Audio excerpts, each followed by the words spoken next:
Hello बच्चों, mission ज्ञान से मैं ज्योति मालपानी राजस्थान सरकार और वेदांता के CSR इनिशिएटिव ई कक्षा में आपका स्वागत करती हूँ। देखिए बच्चों, हम लोग क्या कर रहे हैं, हम लोग जो हमारा थर्ड चैप्टर है इलेक्ट्रिक पोटेंशियल, उसके न्यूमेरिकल पार्ट्स को सॉल्व कर रहे हैं। तो आज भी हम वही काम करेंगे। कुछ और न्यूमेरिकल्स जो थोड़े अलग टाइप के हैं उन्हें हम यहाँ सॉल्व करेंगे। तो कॉपी पेन लेके बैठ जाइएगा। और आपको पता है ना आपको क्या करना है, आपको घर जाके इन्हीं न्यूमेरिकल्स को खुद से भी सॉल्व करना है और इस पर बेस्ड और जो न्यूमेरिकल्स आपकी बुक में दिए हुए हैं आपको उनको भी सॉल्व करना है। तो चलिए शुरू करते हैं। देखिए हमारा आज का फर्स्ट न्यूमेरिकल है कि एक वर्ग की प्रत्येक भुजा 0.9 मीटर लंबी है। यानी कि आपको एक स्क्वायर दिया हुआ है जिसकी जो भी प्रत्येक जो भुजा है उसकी आपको लेंथ गिवन है। कितनी है? 0.9 और मीटर में। इसके कोनों पर, यानी कि ये एक क्या है, ये एक वर्ग है जिसके प्रत्येक कोने पे, इसके 4 कोने होते हैं, तो प्रत्येक कोने के ऊपर इतने इतने आवेश रखे हुए हैं और ये आवेश माइक्रो में है। किस में है? माइक्रो में। और आपको जो ये भुजा दी हुई है ये मीटर में है। तो आपको पता है ना, आपको माइक्रो कुलाम को पहले कुलाम में कन्वर्ट करना पड़ेगा। तो जो भी है उसको 10⁻⁻6 से क्या कर दीजिए, मल्टीप्लाई कर दीजिए। फिर आपको कह रहा है कि वर्ग के केंद्र पर विद्युत विभव ज्ञात करिए। यानी कि आपको इसके सेंटर के ऊपर टोटल कितना पोटेंशियल होगा आपको वो कैलकुलेट करना है। तो चलिए शुरू करते हैं। आप देखिए, सबसे पहले न्यूमेरिकल सॉल्व करते हैं तो हमें डायग्राम बनाना पड़ता है। भाई जहाँ तक पॉसिबल हो, और अगर डायग्राम बन रहा हो तो आप बनाइए। क्यों? क्योंकि डायग्राम से बहुत सी चीज़ें ऐसी होती है जो क्लियर हो जाती है अपने आप कि हमें क्या करना है। तो ये रहा हमारा स्क्वायर जिसके कोनों को मैंने नाम दे दिया ABCD और इसके प्रत्येक कॉर्नर पर जितने जितने चार्ज रखे हुए हैं उनको मैंने यहाँ लिख दिया है। ओके, आपको ये रहा सेंटर, यहाँ पर टोटल आपको पोटेंशियल कैलकुलेट करना है। तो देखिए हम पोटेंशियल कैलकुलेट कैसे करेंगे आप सीख लीजिए, क्योंकि आगे ऐसे बहुत से न्यूमेरिकल्स बुक में हैं जो आपको इसी तरह से सॉल्व करना है। यहाँ पे आपको पोटेंशियल कैलकुलेट करना है। तो आपको पता है कि एक पॉइंट चार्ज की वजह से r दूरी के ऊपर पोटेंशियल हम निकाल चुके हैं। तो ये एक पॉइंट चार्ज हुआ नहीं हुआ, इसके कारण इतनी दूरी पर, यानी कि आपको ये दूरी फाइंड आउट करनी पड़ेगी कि ये दूरी AO कितनी है। सिमिलरली फिर इस पॉइंट चार्ज की वजह से यहाँ पर पोटेंशियल हम निकालेंगे तो आपको BO दूरी चाहिए होगी। सिमिलरली आपको OC दूरी चाहिए होगी और सिमिलरली DO। यानी कि आपको अगर ये 4 दूरियां मिल जाए तो चारों के कारण पोटेंशियल निकाल लीजिए, फिर टोटल कर दीजिए तो सेंटर के ऊपर आ जाएगा। है ना इजी क्वेश्चन। अब आपको ये दूरियां फाइंड आउट करनी है तो आपको स्क्वायर की प्रॉपर्टी पता होनी चाहिए कि स्क्वायर की क्या प्रॉपर्टी होती है, इसके बारे में आपको नॉलेज होनी चाहिए। तो देखिए हम जानते हैं कि जो हमारा स्क्वायर होता है यानी कि वर्ग, उसका जो विकर्ण होता है वो √2 भुजा होता है। और विकर्ण होता क्या है? यही तो विकर्ण होते हैं। स्क्वायर में 2 विकर्ण होते हैं, एक हो गया AC और दूसरा हो गया DB या BD। ठीक है, और इसकी जो वैल्यू होती है वो होती है √2 इंटू भुजा। चाहे तो आप ये फॉर्मूला डायरेक्ट याद रखिए, या फिर ये एक क्या बन गया, समकोण त्रिभुज बन गया। यहाँ से भी आप ये फाइंड आउट कर सकते हैं, लेकिन याद रखेंगे तो ज़्यादा बेटर रहेगा, थोड़ा आपका टाइम सेव होगा। चलिए अब आपको पता है कि ये √2 इंटू भुजा है। भुजा आपको दी हुई है, कितनी है? 0.9 मीटर। तो √2 इंटू 0.9 इस पूरे विकर्ण की लेंथ आ गई, कितना होगा। और हमें ये भी पता है कि जो स्क्वायर होता है उसके दोनों विकर्ण बराबर होते हैं ना, पता है ना आपको। यानी कि ये भी कितना होगा? √2 इंटू भुजा। अब केंद्र जो है ये सेंटर है, इट मीन्स ये इस विकर्ण को 2 बराबर भागों में बांट रहा है। यानी कि अगर ये पूरी भुजा √2 इंटू 0.9 है, इट मीन्स ये इतनी सी भुजा कितनी होगी? इसका आधा कर दीजिए। तो बताओ आपको ये दूरी मिली नहीं मिली? और ये चारों दूरियां बराबर होती है, इट मीन्स ये भी उतनी होगी, ये भी उतनी होगी और ये भी उतनी होगी। लेकिन यहाँ आपको चारों दूरियां तो बराबर है, लेकिन क्या जो पॉइंट चार्ज आपको दे रखा है वो सेम है? नहीं ना, ये वैल्यूज़ अलग अलग है। यानी कि आपको प्रत्येक के लिए पोटेंशियल कैलकुलेट करना पड़ेगा और फिर उन सबको जोड़ना पड़ेगा। लेकिन अगर यहाँ पर दूरी के साथ साथ पॉइंट चार्जेस की वैल्यू भी सेम होती तो आप क्या करते? हम ज़्यादा मेहनत करते ही नहीं, थोड़ा सा अपना माइंड यूज़ करते और क्या करते, हम एक के कारण निकाल लेते और उसको 4 से मल्टीप्लाई कर देते। आप बार बार मेहनत मत करिए कि इसके कारण निकालिए, इसके इसके इसके। जब चार्ज भी समान, दूरी भी समान, तो एक के लिए निकालिए और 4 से क्या कर दीजिए, मल्टीप्लाई कर दीजिए। सही है ना? लेकिन यहाँ हमें चारों निकालने पड़ेंगे क्योंकि पॉइंट चार्जेस की जो वैल्यू है वो डिफरेंट है। तो चलिए शुरू करते हैं। सबसे पहले तो हमने ये दूरियां निकाल ली। यहाँ 0.9 आएगा, √2 0.9 बराबर AC बराबर BD। यहाँ तक समझ में आया? अब आगे बढ़ते हैं। ये इतना आ गया, ये 0.9 है। अब बताइए हमें AO, BO, CO, DO सब बराबर होगी और इस दूरी का आधा होगी। तो इस दूरी का मैंने आधा कर दिया। अब देखिए ऊपर है √2 और नीचे है 2। आप अच्छे से जानते हैं कि 2 को हम क्या लिख सकते हैं, √2 इंटू √2 लिखा जा सकता है ना। इसको इन दोनों को मल्टीप्लाई करेंगे तो 2 ही तो आएगा, तो मैंने इसको ऐसे लिख दिया। तो एक √2 से एक √2 कैंसिल हो गया और नीचे क्या बच गया, √2। तो ये आ गई चारों दूरियाँ सेंटर से प्रत्येक पॉइंट चार्ज की। अब लगा दीजिए हमारा फॉर्मूला। हमारा फॉर्मूला क्या होता है कि r दूरी पर कोई पोटेंशियल हमें निकालना है तो कितना होता है, KQ/R। पता है ना ये फॉर्मूला, हम लोग इसका डेरिवेशन कर चुके हैं। अगर किसी बच्चे ने वो वीडियो नहीं देखा है तो आप पहले वो वीडियो देखिए, देन इस क्वेश्चन को सॉल्व करिए, क्योंकि फॉर्मूले आपको याद होने चाहिए, तभी आप न्यूमेरिकल सॉल्व कर पाएंगे। ओके गाइस, चलिए अब रख दीजिए V0 निकालना है टोटल। K बताओ सब में से कॉमन होगा नहीं होगा? भाई इस फॉर्मूले को आप 4 के लिए लिखोगे तो Q1R1, Q2R2, Q3R3, Q4R4 और सबको जोड़ोगे।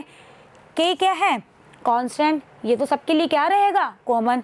तो 1/4πε0 क्या है, K ही तो होता है। चलिए रख दीजिए Q1 और AO प्लस Q2 BO, फिर माइनस क्यों, क्योंकि चार्ज यहाँ माइनस का होगा इसलिए, CO और फिर DO। और आपको ये चीज़ भी पता है, चार्ज पॉजिटिव है तो आपको ये पॉजिटिव में लेना है, चार्ज नेगेटिव है तो ये नेगेटिव में आएगा, पता है ना। इसीलिए देखो यहाँ माइनस लगे क्योंकि इनके चार्जेस नेगेटिव थे। अब आप इसको सॉल्व कर दीजिए, ये वैल्यू पुट करिए पहले और फिर सॉल्व करिए। ये वैल्यू भी कॉमन है, ऑब्वियसली चारों की जो वैल्यू है वो सेंटर से बराबर है, मतलब दूरी जो है वो सेंटर से क्या है, बराबर है। तो ये भी कॉमन आ गया, अंदर ये पार्ट बच गया। अब आप इसको सॉल्व करेंगे और तो आप यहाँ तक पहुँच जाएंगे कि सेंटर के ऊपर पोटेंशियल कितना निकला है, 2.828 इंटू 10⁴ और पोटेंशियल की यूनिट क्या होती है, वोल्ट। न्यूमेरिकल वाला जो ये वाला पार्ट है कैलकुलेशन वाला, ये आप खुद सॉल्व करेंगे। क्यों? क्योंकि आपको पता है कि एग्ज़ाम में कैलकुलेटर अलाउड नहीं है। आपका कैलकुलेशन पार्ट आपको स्ट्रॉन्ग बनाना है तो आपको हैंड से ही कैलकुलेशन करनी होगी। तो ये पार्ट आप खुद सॉल्व करेंगे। सॉल्व करना मैं आप लोगों को सिखा चुकी हूँ, आप देखेंगे कि आप यहाँ तक पहुँच जाएंगे। ओके बच्चों, ये वाला न्यूमेरिकल समझ में आया। चलिए आगे बढ़ते हैं। अब देखिए 10 सेंटीमीटर भुजा के समषटभुज के प्रत्येक शीर्ष पर, अब की बार आपको क्या दे रखा है, षटभुज दे रखा है, और वो भी कैसा, समषटभुज, यानी कि जिसकी सारी भुजाएं क्या होती है, समान होती है। और इसके प्रत्येक शीर्ष के ऊपर 5 माइक्रोकूलाम का आवेश है। समषटभुज के केंद्र पर विद्युत विभव ज्ञात करो। अब देखिए यहाँ पे क्या गिवन है कि इसके जितने भी शीर्ष हैं उन पर सेम चार्जेस हैं, कितने, 5 माइक्रोकूलाम। अब अगर हमारी दूरियां बराबर हो जाए सेंटर से प्रत्येक चार्ज की, तो अभी अभी मैंने आप लोगों को बताया कि इस कंडीशन में हम एक के लिए निकालेंगे और जितने चार्जेस है, मतलब जितने शीर्ष के चार्जेस है उतने के लिए उसको गुणा कर देंगे। तो चलिए पहले इसका डायग्राम बना लेते हैं और देखते हैं कि क्या दूरियां बराबर है। षटभुज जो होता है उसकी जो ज्योमेट्री होती है वो ऐसी है और ये सम षटभुज है, यानी कि इसकी प्रत्येक भुजा क्या है, बराबर है। ठीक है, इसकी एक खासियत और होती है, वो क्या होती है कि इसकी सेंटर से इस शीर्ष की जो दूरी होती है वो इसकी भुजा के ही बराबर होती है। तो बताओ ये कितनी होगी, जितनी इसकी भुजा है। तो 10 सेंटीमीटर, तो ये भी कितनी होगी, 10। यहाँ पे पॉइंट चार्ज रखा हुआ है, चलिए एक दूरी मिल गई। अब ये वाली दूरी निकालते हैं, बताओ ये भी कितनी होगी, 10। क्यों, ऐसा क्यों हुआ? एक तो इसकी ज्योमेट्री को देख के हम लोग पता कर सकते हैं, दूसरा ये कि हमें देखो यहाँ समबाहु त्रिभुज नजर आ रहे हैं या नहीं, ये सब समबाहु त्रिभुज ही तो हैं। और समबाहु त्रिभुज की एक प्रॉपर्टी होती है, वो क्या, कि इसकी तीनों भुजाएं बराबर होती है। तो ये भुजा बराबर ये भुजा, यानी कि यहाँ पे सेंटर से प्रत्येक शीर्ष की दूरी भी समान होगी। और कितनी होगी, जितनी इसकी भुजा है। तो दूरी भी समान, दिया हुआ चार्ज भी समान। तो बताओ एक के लिए निकाल लो, किसी भी एक चार्ज के लिए निकाल लीजिए और क्या कर दीजिए फिर उसको 6, कितने शीर्ष हैं, 1 2 3 4 5 6, तो 6 से मल्टीप्लाई कर देंगे। सही है ना। चलिए अब हम ये काम करते हैं। अब देखिए सारी भुजाएं बराबर है और कितनी है, 10 सेंटीमीटर। पहले तो हमें यूनिट्स को एक ही पद्धति में रखना होगा, तो सेंटीमीटर को मीटर में कन्वर्ट करिए, तो ये आ गया 0.1 मीटर। ठीक है, अब सेंटर के ऊपर जो टोटल पोटेंशियल होगा वो क्या होगा, VA, VB, VC, VD, VE, VF, इन सबका सम, या फिर 6 इंटू मल्टीप्लाई किसी एक के लिए। अब आप तो एक के लिए फाइंड आउट कर लीजिए और उसको 6 से मल्टीप्लाई कर दीजिए। चलिए, क्योंकि ये सबके सब क्या है, बराबर। 6 आई गया, K आई गया, Q अपॉन OA। Q की वैल्यू आपको गिवन है, OA की वैल्यू भी आपने फाइंड आउट कर ली है। इसको सॉल्व करेंगे तो कितना आएगा, 2.7 इंटू 10 की पावर 6 वोल्ट। ये होगा समषटभुज के केंद्र के ऊपर टोटल पोटेंशियल। तो था ना क्वेश्चन इजी। चलिए आगे बढ़ते हैं। देखिए बच्चों, अगर आप लोगों को वीडियो में कोई प्रॉब्लम आ रही है, कुछ भी समझ में नहीं आ रहा है, तो आप वीडियो को बार बार देखिए।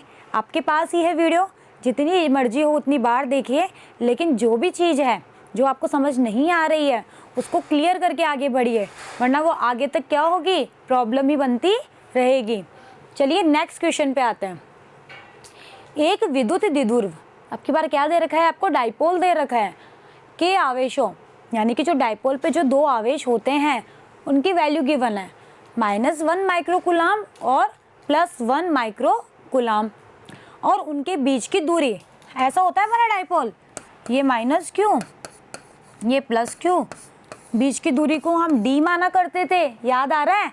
तो ये भी आपको गिवन है, इतनी है, इनकी वैल्यू भी गिवन है, इतनी है।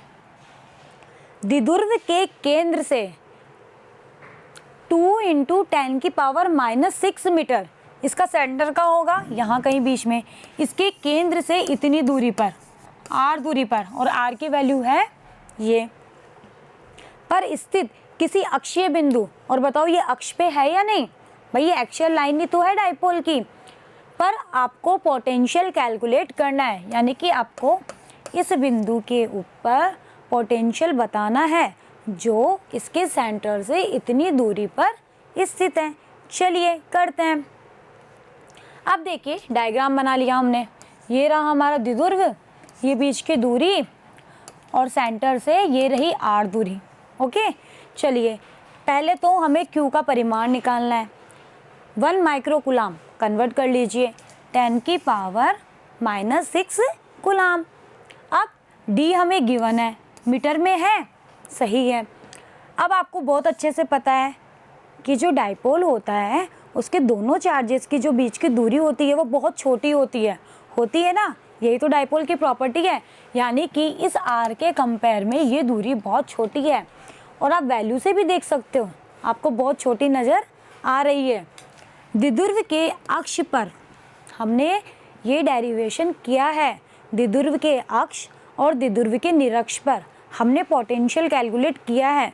तो आपको यहाँ पे वही फॉर्मूला अप्लाई करना है।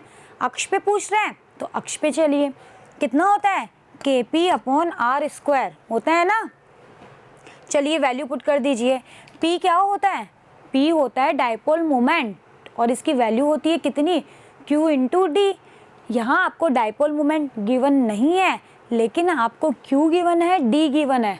तो पहले p निकालिए। k आप जानते हैं कितना होता है? 9 × 10⁹ r आपको गिवन है। तो यहाँ पे हमने वैल्यू पुट कर दी तो हम पहुँच गए यहाँ पे। ये k की वैल्यू है, ये q की, ये d की, ये r² की। जब आप इसको सॉल्व करेंगे तो ये कितना आएगा? ये आएगा 90 वोल्ट। ठीक है। सिमिलरली आपको निरक्ष पे पूछा जाता तो आप निरक्ष का फॉर्मूला लगाते। ओके बच्चों। तो बच्चों आज हमने क्या किया है? हमने हमारे जो थर्ड चैप्टर है उसके न्यूमेरिकल सॉल्व करे हैं। नेक्स्ट वीडियो में भी हम अपने जो न्यूमेरिकल्स हैं उनको कंटिन्यू रखेंगे, लेकिन तब तक आप लोग खुद से प्रैक्टिस करते रहिए। न्यूमेरिकल्स को खुद से भी सॉल्व करिए। ऐसा नहीं कि यहाँ सॉल्व करवा दिया और आपने नोट डाउन कर लिया। आप घर पे बैठ के बिना देखे उसको खुद से सॉल्व करिए, तभी तो आपको समझ में आएगा ना कि आपने कहाँ मिस्टेक करी है या कहाँ आपको समझ में नहीं आ रहा है। और जो न्यूमेरिकल यहाँ सॉल्व आपको नहीं करवाए जाएंगे उनकी विद सॉल्यूशन आपको PDF प्रोवाइड हो जाएगी। ठीक है बच्चों, तो बने रहिएगा मेरे साथ। मिलते हैं नेक्स्ट वीडियो में। Thank you.